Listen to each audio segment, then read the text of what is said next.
Hello and a very warm welcome to Rajya Sabha Television. You're watching India's World with me, Frank Rausam Pereira. Well, Prime Minister Narendra Modi virtually inaugurated the World Sustainable Development Summit on February 10, 2021. The theme of the summit was redefining our common future, safe and secure environment for all. The event was attended by the Union Minister of Environment, Forest and Climate Change, Prakash Javadekar, and other dignitaries from around the world. The 20th edition of the World Sustainable Summit, a flagship event of the Energy and Resources Institute or TERI, was held online from February 10th to 12th. Prime Minister Narendra Modi at the inauguration highlighted that such global platforms are significant for our present and for the future.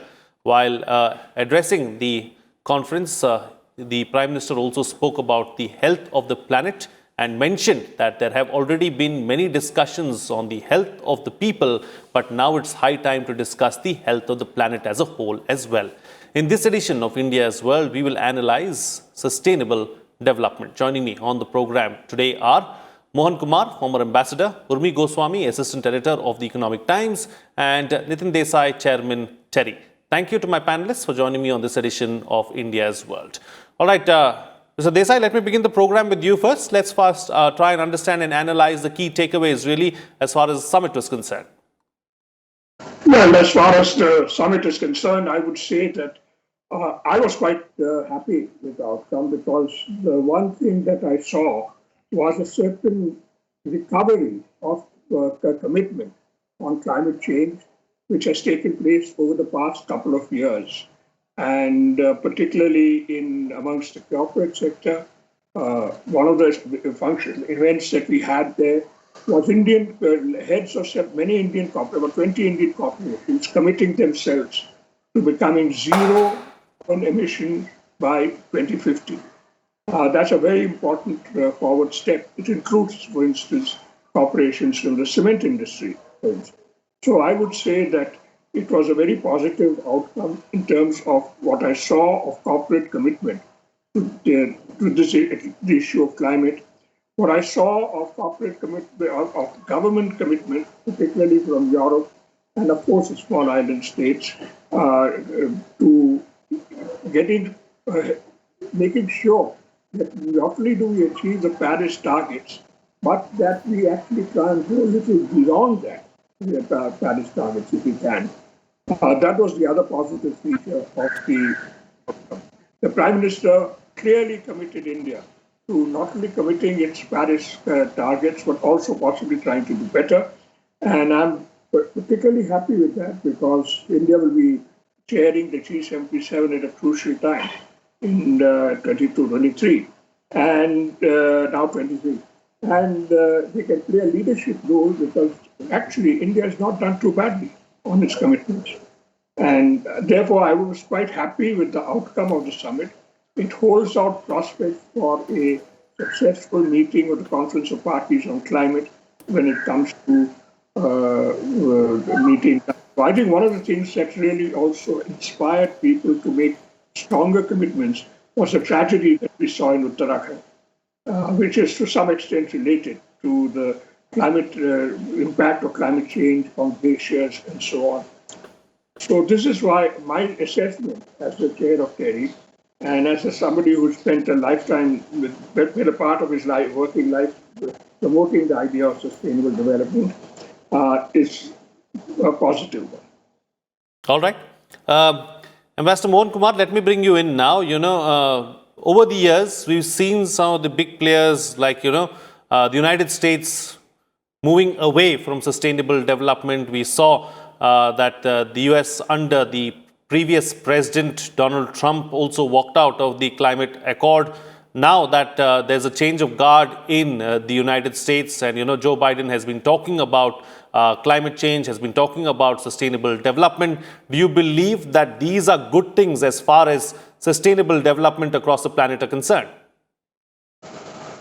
Thank you for having me. Yes, I think it's a positive development, because everybody now seems to be on the same page. I'd like to take off from where Mr. Nitin Desai left. I think I see the World Sustainable Development Summit as laying the ground for two important forthcoming meetings. One, which is the Joe Biden convening a climate summit, which will probably take place in virtual mode. And then, as Mr. Desai said, we're going to have the Glasgow summit in November 2021. He rightly said India has not done too badly. I would go one step further. I think we have exceeded the Paris record or target that we let for ourselves. For me, the Prime Minister's statement referring to climate justice and to the fact that one size doesn't fit all, I see that as terribly important. My own assessment is that India will come under tremendous pressure from the developed countries. They will want us to do much more. Although my own assessment is that China is, I think, talking of peak year and talking of carbon net neutrality. It's a bit of pie in the sky because what they are doing at present is completely against the Paris goals, frankly. They're exporting so much of coal capacity and so on. But regardless of that, I see India coming under pressure, which is why I like the idea of the Prime Minister underlining climate justice. For me, climate justice is pure and simple. We need finance. We need transfer of technology. You're not going to just keep putting pressure on India to do more and more without really letting us have access to affordable finance and accessible technology. Both these things are extremely important if India has to really try and improve its goals. So I think all in all, I see this as a very timely effort, this World Sustainable Development. I'm delighted to hear from Mr. Desai about the corporate commitment, something I did not know. But the fact that the railways have now said zero emissions in 2021 is a good sign. Maybe what we should do, and I just put it out as just a subject matter for consideration, maybe instead of saying top down, we should go sector by sector in India and establish a timeline for zero emissions, a bottoms-up approach starting with railways. That may not be such a bad idea, and that will eventually lead us to make a commitment on the year in which we can indicate peak emissions. So all in all, I too express satisfaction with the World Development Sustainable Summit. Thank you. Absolutely. All right, Urmi Goswami, let's take the discussion forward now and take one step back. Over the years, we've seen several major countries, China being one of them, dragging their feet as far as sticking to their commitments are concerned and, not doing much as far as tackling climate change. So, how can that be addressed? One of the ways to address it, in my belief, is to do it by raising the issue. Now, how do you raise the issue? You raise the issue by being at the table. India is at various tables. It's at the G20. It will be at the rejuvenated Met that US President Biden is reconvening. It is there at the UNFCCC. But most importantly, we are there by action. Now, both Mr. Desai and Mr. Mohan have spoken about how India is going to exceed its Paris targets, which is true. India is going to not only meet its Paris goals, of which are due to be fulfilled in 2030, but will exceed them. We have also made some changes, though not officially. These have not been officially submitted to the UNFCCC, like the 450 gigawatts of renewable, which is a step up from what we had promised in 2015. In 2015, we had pledged that 40% of our energy generating capacity will be non-fossil fuel, which would include large hydro and nuclear. What happened in 2019 is Prime Minister Modi at the Climate Ambition Summit and even earlier had said that we will step up and we will have 450 gigawatts of renewable, which that would mean small hydro, solar, wind, but mostly solar and wind and modern biomass. So obviously we are stepping up, but we need to do more. Where I would disagree with my previous panelists, or let's say I would move slightly amplify it further, is that we need a target. Now, this net neutrality target, that's a net zero emission target, is in many ways is partly a political target. It sets an ambition. It gives a commitment. And we need to be with the world. Mr. Mohan mentioned about the intense pressure that India will come under. It is true, India will come under intense pressure. But I think this is the moment for India to look back and see what all it is doing. When we speak about our commitment, we only talk in terms of the NDC commitments, the four corners of the Paris Agreement. But the truth is that India is doing way more than that. And that is what we need to start accounting for. Consider this. India has committed to restoring 29 million hectares of degraded land by 2030. That is not part of your Paris agreements, but there is an impact. It does affect in terms of carbon sinks. It does impact in terms of emissions avoided. Think about the Ujjwala program, which is about moving people from traditional biomass, which is not clean, to cleaner fuels. Right. So there are all these things. The fact of the matter is that we need to now be talking in terms of an all-of-government approach. Climate change or environmental degradation is not something that you can sort of tackle in silo. But most importantly, and I think this is where we need to not lose sight of everything that we talk about, is the fact that India has set a target of becoming a 5 trillion economy by 2024. We are talking about growing our economy. And for that, you need investment. Both, you need to have better public investment, which is focused towards green, but you also need to send out the signal to the world, to other investors, that we are aware of what a climate risk is, what environmental degradation risk is, and therefore the money you put in this country will be safe. And I think that is why the net neutrality target becomes important, which should be, as both Mr. Desai and Mr. Mohan have said, backed up by sectoral and short-term commitments. So it won't be like you're making a promise that I'll be net neutral in 2060 or 2065, but you're also saying I'm going to be doing X, Y, and Z by 2030. So much so, and ABC by 2040, and in 2060 or 2065, I will be net zero.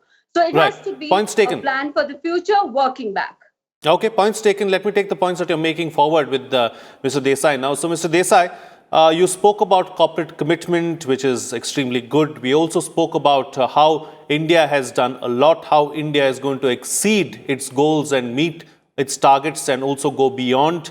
How do we ensure that we do more? What more needs to be done? And how do we also ensure that everybody comes on board, not just the government and the corporates?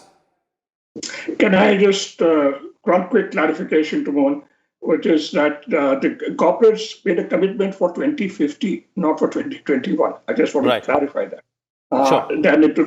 Let me focus on one thing, the issue of India coming under pressure. It will probably come under pressure on two issues.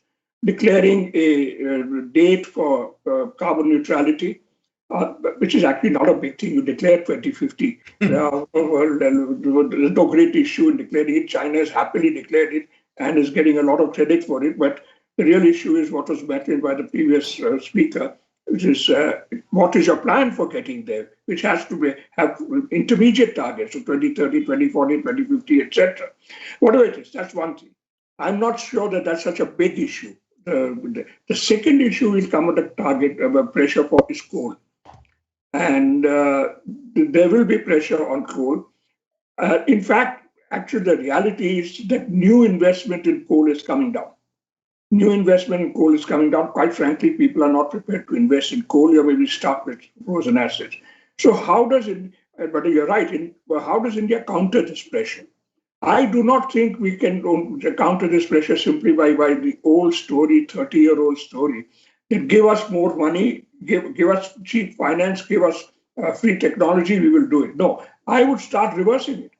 I would say, and particularly on the West, why are you people not doing more? And propose a target, saying let all countries exceed their Paris targets by as much as India is going to exceed. Put that forward as a target. We will exceed our target. And we can happily agree on a number, whether it's 5%, 10%, 15%, whatever. Those guys will have great difficulty in agreeing to that because they are not on target. So I would start reversing the pressure by India taking a leadership role in a more vigorous action on carbon emission mitigation. because I think we have a reasonably good record, and why not use that as a source of pressure? So when these guys come and tell me you have to do more, I said, why don't you do at least in percentage terms as much more as we are going to do? Let them counter that. Be brave. Don't go on saying I'll do more provided you give me money, etc. Nobody is going to give you money. Nobody is going to give you free technology. And what about technology? Technology is going to be the climate technology is going to be the driving force of growth. I don't necessarily want free technology from there. I want my people to develop these technologies and become leaders in low carbon technologies in the world. So be brave and go out because you have a good record, you have good capacities, and be strong and act as a climate leader. Absolutely. I know it's not very ambitious, but we can do it. No, we can. We definitely can. And it's good to be optimistic. It's good to be ambitious as well. And it's good for us to show the world what we can do. Talking about showing the world what we can do, Ambassador Mohan Kumar, do you also believe that this is a great opportunity for India going forward, especially considering how well we have done with the ISA and many other such initiatives? No, it's hard to disagree with what Mr. Desai is saying as a broad strategy. I have some nuanced reaction to it. There is no question that if you go by even what the climate tracker, which is a non-governmental setup, which says that India, along with, I think, Ethiopia, Morocco, and maybe a couple of other countries, we are the only ones who have really exceeded the target, and our actions are in conformity with the 2 degrees Celsius rise in global temperature. A lot of these other countries, including United States, Canada, Australia, have done terribly, including China, highly insufficient. That's what the climate tracker says. So that part of it is correct. The only area I might slightly disagree, if Mr. Desai allows me, is that there is a commitment in the Paris Accord for $100 billion by 2022.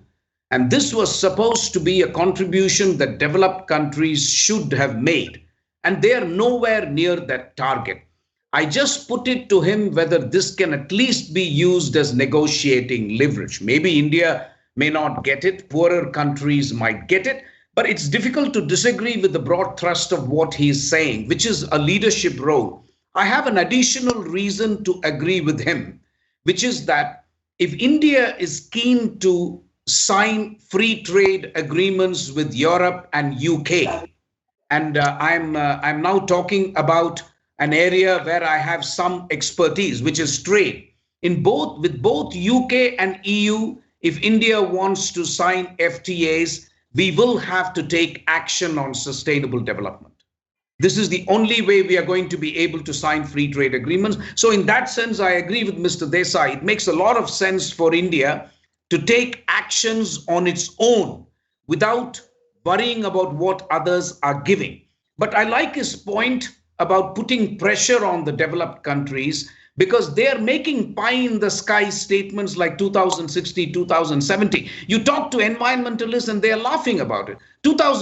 Like Keynes says, in the long run, we are all dead. Who cares what is happening in 2060? Small island economies are saying we won't even survive the next 20 years. Maldives faces complete disappearance from this planet. So if China is going to tell me 2060, China consumes 51% of coal in this world.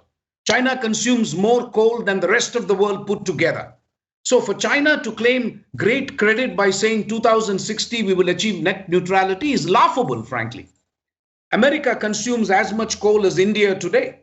And America is in a far advanced state of economy and so on. So Mr. Desai is right. We could put a lot of pressure on other countries, but I also agree that I think, should take actions which are clearly in our own interest, but use finance and technology as leverage, because it's part of the Paris Agreement. I was in Paris. I was ambassador there when these accords were negotiated. And it was very important because India had to become a rule shaper. We were all the time a rule taker. And we used the International Solar Alliance to try and say that, listen, let India be part of the solution. India doesn't want to be part of the problem, as it was in the past. So I think We need to be smart about the strategy. But I think he's quite right, Mr. Desai. We could put a lot of pressure on US and Europe because they need to do much, much more. And Sure. that is why I think the idea of climate justice, the idea of one size doesn't fit all, is a good strategy to take forward. Limited time. So, Mr. Desai, would you want to quickly respond to what the ambassador has just said? Yeah, when I just quick response is, I don't, there's no serious disagreement there or anything. The only issue is how much emphasis would be placed on the finance technology side. On the finance side, the 100 billion commitment was not for soft money. The 100 billion commitment, if you see the Paris Agreement, included private investment. It included private investment. Now there, if you start looking at the numbers, and particularly the rate at which investment is going into renewable energy, and I would say that you're not getting to 100 billion, but it will come. And if, private money does not come because of some negotiation in a intergovernmental meeting. It comes when there are opportunities opening up. So I would say that in many ways, that's what we should start focusing attention on. We can get the language. We can argue about the language. There'll be some compromise language. But no private investor looks at some decision of an intergovernmental committee and then says, okay, therefore I must invest here. No way. You only invest when there is opportunity, possibility, and so on. This will come. Renewable energy investment is certainly good. One small point, not just a small point, a major point. We have tended to focus a lot of attention on mitigation and particularly on energy. But I think we have to now start paying more attention to the other dimensions, particularly issues relating to water, issues relating to adaptation. With 2 degrees, there will be significant change in the environment for our agriculture, in our environment for our cities, and so on. And we have to start paying much more attention to that. And that requires a rethinking of development. And Sure. therefore, you don't treat this as something which is a responsibility of one ministry. It has to become a responsibility of the government. And I think we stand a good chance of being able to do that. But let's connect the dots better. Absolutely. Urmi Goswami, I'm going to ask you to be brief as well because we've got limited time on the program. So we're talking about climate technology. Mr. Desai brought that up a short while ago in the program. How far has climate technology come? How can we use technology to try and, surpass our sustainable development goals? And, how far along has India come in using this technology? Okay, very quickly. First things first. One is we need to remember there are 2 tracks to operate on. One is the negotiation track in which we push back on developed countries, demand better terms in terms of finance or technology. That's one. And the other is doing things because it makes sense for us, because this is the growth of the future. The world, even with all the promises that are made, even if I call them pie in the sky promises, there's a clear direction, a clear signal being given that the world, at least 60% of the global economy, is talking about moving in terms of sustainable or green, towards green. We need to take maximum advantage of it. Now, when it comes to technology, India has a very interesting place. We must remember that we have a seat at the table say in a G20 or a MEF, but we are also in many ways have a lot of common with countries that are much poorer. So we straddle both worlds. The ISA, the International Solar Alliance, is a perfect example of how we straddle 2 worlds. We can take technologies and we can make our strength is to make them accessible to those it is inaccessible to. So we provide a very important bridge service, so to speak, and we can be innovators. We see that in the vaccine space. And we can ensure that we can reach markets which will find it difficult to access more expensive technology. And I think that is the role India needs to play. We need to remember that it is time to align economic goals, development goals, and environmental goals. If we can no longer afford to be thinking in silos. Absolutely. So once we start looking at it that way, our approach to the conversation changes. And I think just before I round off, I just want to say there is one phrase or a variation of this phrase that kept coming up during the WSDS and as before. We had the Prime Minister talk about togetherness and innovation. We had Franz Timmermans, the Vice President of the European Commission, talk about solidarity and cooperation. And we had Mr. Suresh Prabhu, who is the Prime Minister Sherpa, to the G20 and other such bodies, talk about common action and collaboration. I think that is where we need to put pressure on. Absolutely. And Ambassador Mohan Kumar, close the show for us with the concluding remarks on the best way forward.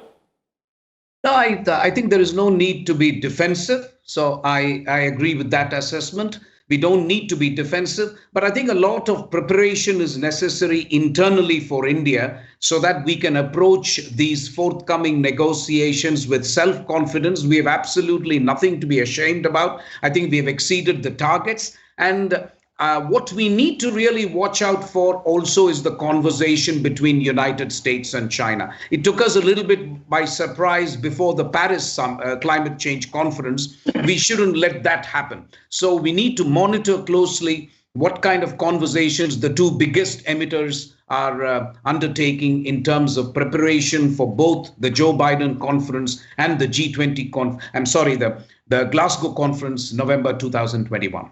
All right. On that note, then, I'll call it a wrap on this edition of India's World. Thank you to all my guests for joining me on the program and putting things into perspective for us. Well, that's it from me. See you again next time.